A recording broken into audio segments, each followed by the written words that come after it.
in Ghana, you don't actually cushion them. Give them some tax exemptions so that they can actually produce and sell at cheaper prices to compete with the, China market here in Ghana. We will have the situation we have in here. That's why I said we will apportion it, we will share it, peace. So we all know where we stand, and then we all, contribute. Now, baby, is not MPP NDC thing. It is supposed to be a collective responsibility. It is supposed to be like that since.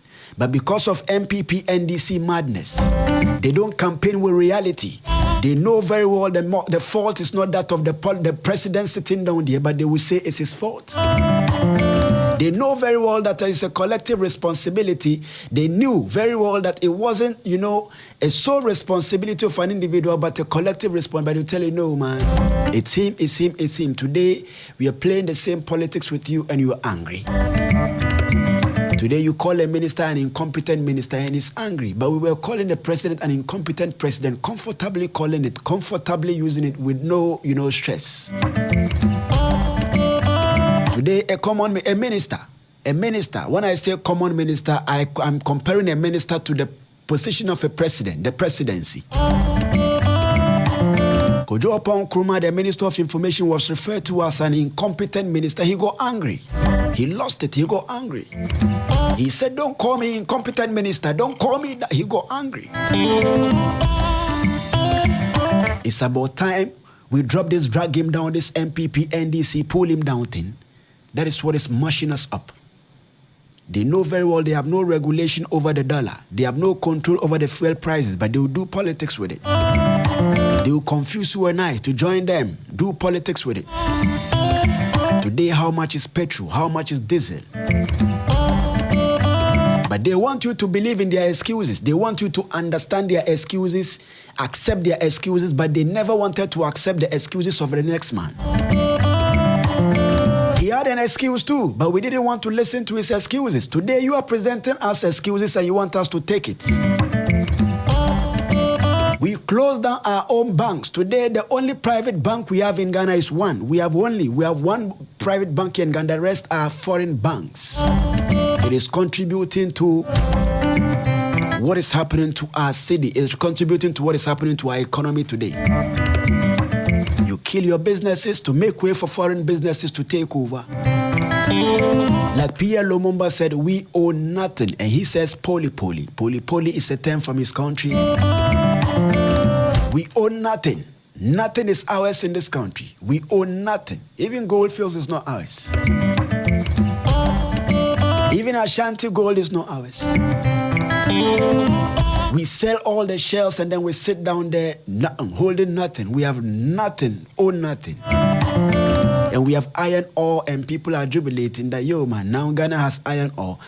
Hey, we've discovered a lot in this country and we are still going down the drain.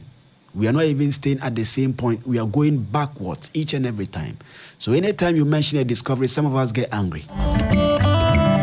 We keep discovering and we keep going down the drain. Now, we shut down our own banks with the excuse that they were mismanaging and then chopping money. Yes, fine, fair enough. We couldn't find a way. There was no other alternative according to the government but to shut down the banks, close the banks.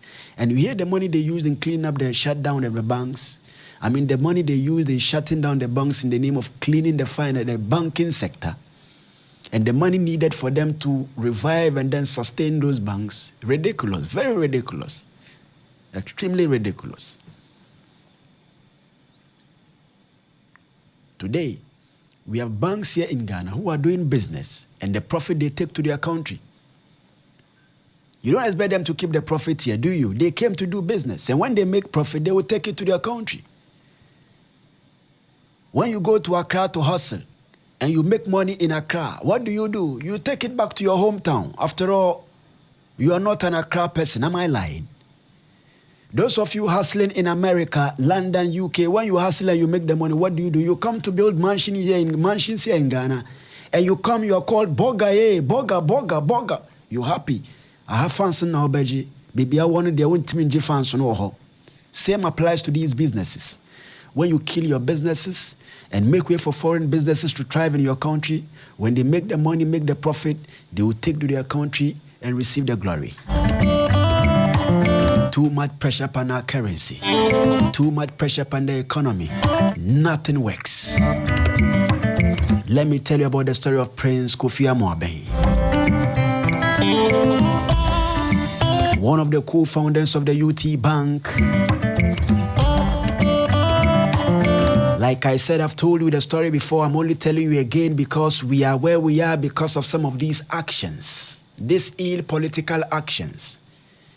You come out with a business and they investigate your background. Which political party do you belong? Start a business today.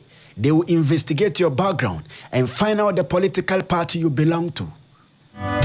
If you don't belong to them, they will kill it. You belong to them, they will leave it, and then, that is even if you are lucky. Even if you belong to them and you don't belong to their faction, it might be killed. Even if you belong to them and you don't belong to his faction, he will work against it. It might be killed. When we live like this, where do we expect to go? We are not going anywhere with this attitude. We are not going anywhere with this attitude.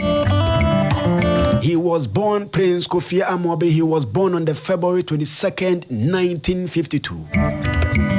He is a Ghanaian businessman who is no longer a co-founder of a bank he founded.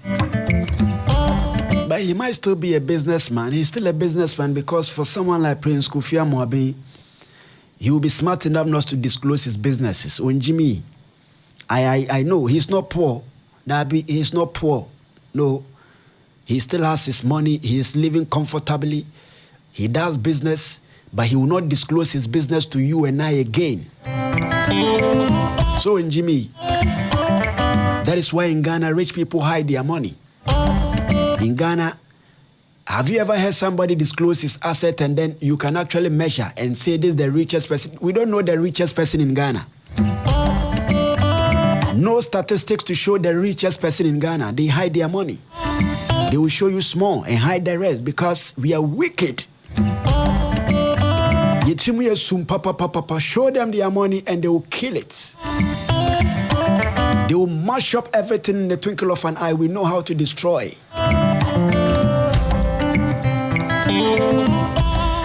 They will use political tactics, communist inferior tactics.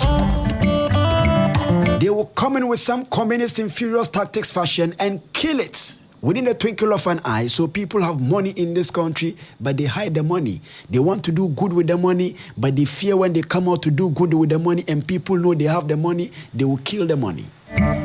When we live like this, how do we flourish? So Prince Kofi Amoabeng is still a businessman, but we don't know the business he does now because on Jimmy, he will not come and tell you and I, this is his new business. So we chase the business, but he's still a businessman. He is a Ghanaian businessman and a former military officer of the Ghana Armed Forces. How many military officers come out of the forces and establish themselves to the point Prince Kofi Amoabeng did? How many of them? When they come, they live in their private homes peacefully. They build their pension homes, buy their pension cars, and they relax. For this man to take the stress, to come out of the military, and then not relax and sit back and enjoy his pension proceeds, but decides to actually work further, to become the co-founder of a bank like the UT Bank. Listen, Rasta. Listen, laudable.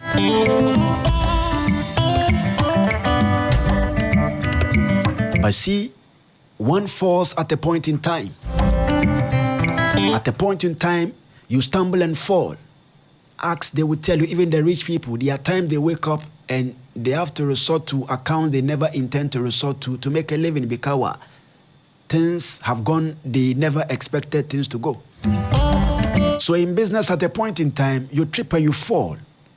What you need is some support to rise. Even a country, a whole country in Ghana, we go to IMF for support from now and then, every now and then.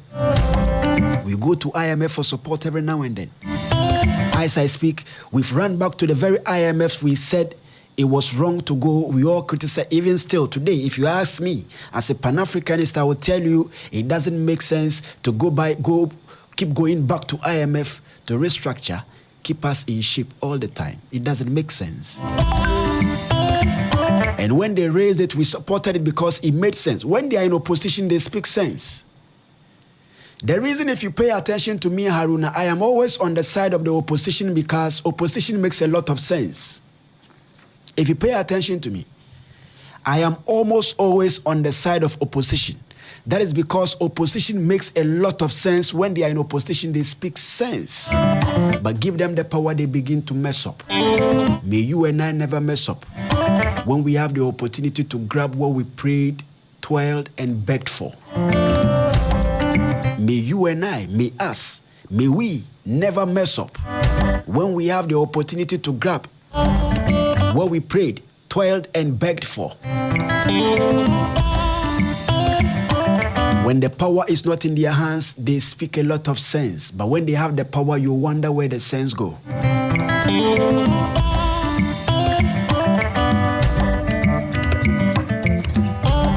So he is a former Ghanaian military officer of the Ghana Armed Forces. He was a co-founder of the UT Bank, which collapsed in 2017 during Ghana's banking crisis, and amid allegations that he had misappropriated funds from the bank. He is currently subject to ongoing court battles. He's in court battling, this allegation. Regarding these allegations following his arrest on 14th January 2022 and release on bail of 110 million Ghana cedis. Amoabeng was born on 22nd February 1952 in Bososo in the eastern region of Ghana. Bososo in the eastern region of Ghana. Now he started his school in Penworth Preparatory School, a boarding school in Accra. He had his secondary education at the St. Peter's Secondary School at Nkwetia Kweu, and he later went to Adisadel College in Cape Coast, Ghana, before proceeding to the University of Ghana for his undergraduate degree. He received a Bachelor of Science degree in Administration in 1975 with second-class upper honors from the University of Ghana Business School. After joining the military, he won a scholarship from the Military of Defense to pursue a course at the Royal Army Pay Corps, where he qualified as an accountant within 18 months and decided to return home upon graduation. Amoabeng began his career in the Ghana Armed Forces in April 1955. He was commissioned as a lieutenant in November 1975. I am talking about Prince Kofi Amoabeng of UT Bank.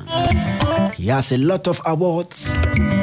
He won the Lifetime Achievement Award for Innovation in Africa in 2013.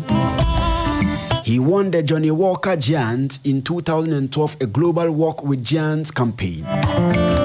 He won the overall Best Entrepreneur in the Made in Ghana Entrepreneurs Awards in 2011. He is one of two Ghanaians profiled by the Moki Mokores book on Africa's greatest entrepreneurs, which profiles 16 of Africa's top entrepreneurs. He is Ghana's most respected CEO for 2008, 2010, 2012.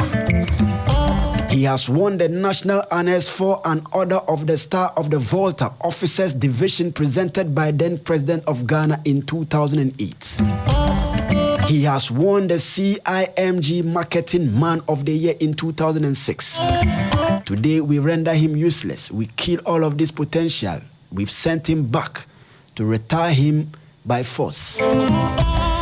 In January 2000, Amoabeng was charged with the embezzlement of a total amount of 59.9 million Ghana cedis from the UT Bank, having been a co-founder of the bank which collapsed during the Ghana banking crisis. The original charges were subsequently dropped, and the prosecution intends to bring other charges. Amoabeng has claimed the charges have a political basis. Amoabeng, you don't have to claim We will claim on your behalf. Because even Ghana has economic crisis. How much more a bank within Ghana? So if your bank is having economic crisis, your bank is going through crisis, does not mean you embezzled money. Probably some, you get it. Everybody at a point in time will have problems and challenges with his business. So Amoabeng thinks the charges against him come with political basis, and he doesn't need to even claim. People will claim we will claim on his behalf. Because even Ghana is running back to IMF for support. How much more a bank? And we couldn't support them. We only killed them, ran them down. Today we have only one bank, only one private bank in Ghana, which happens to be a bank our finance minister co-founded and resigned, we know, when he wanted to join government. The rest are foreign banks. How do you expect your economy to be strong when you can't even boast of three private banks of your own? How do you expect your economy to be strong? This UT Bank and other private banks were lending Ghana money. They were lending government money. Today, who lends you money? You expect the foreign banks to lend you money. You're in to make profit to go to their country. But the likes of UT Bank were lending government money. Government were borrowing money. Contractors used to go down there, take grants to actually complete roads before government pays them. I will tell you about Parkwesi Indum next week. It is actually going to be the third time I will be telling you about Parkwesi Indum too, because repercussions are here and we need to remind ourselves our foolishness. To be wise, you need to go back and check your foolish behavior. At the point in time, every human behaves foolishly. No human is wise throughout. Even King Solomon at a point in time, the man with all the wisdom on earth, at a point in time behaved that way foolishly. So once a while you check yourself, cross-check yourself, double-check yourself, and then revisit your foolishness, correct them, and then you move on. So we point to ourselves to this foolishness, some of these foolish acts we committed, making us come to this halt. Else we are going nowhere, and we must check it. Let's pull over the political gimmicks, the party politics. Too much love for party politics, so we don't speak the truth. We see reality, we jump over the reality and present fallacy. It is the reason we are where we are. Be patriotic enough to consume made in Ghana. They were supposed to tell us that long ago, but they told us it was Mohammed's fault. Today they are telling us we should consume made in Ghana goods. That is how our economy will be strong. That is how the city can be strong. But they did not tell us that when they were campaigning. They told us it was Mahama, Nijimi. So now they are telling us the truth. They are telling you and I the truth. That is the truth.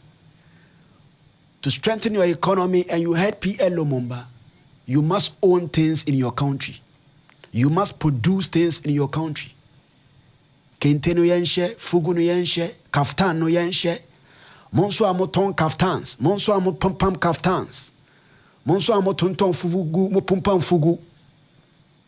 Check the pricing. It doesn't make sense if I can walk into Force Line and buy a shirt at 8 cedis, and then what is produced in my country, Ghana, I can't even buy it for 20 cedis. It doesn't make sense. So government, if you want to actually enable people, you want people to buy made in Ghana, give them tax exemptions.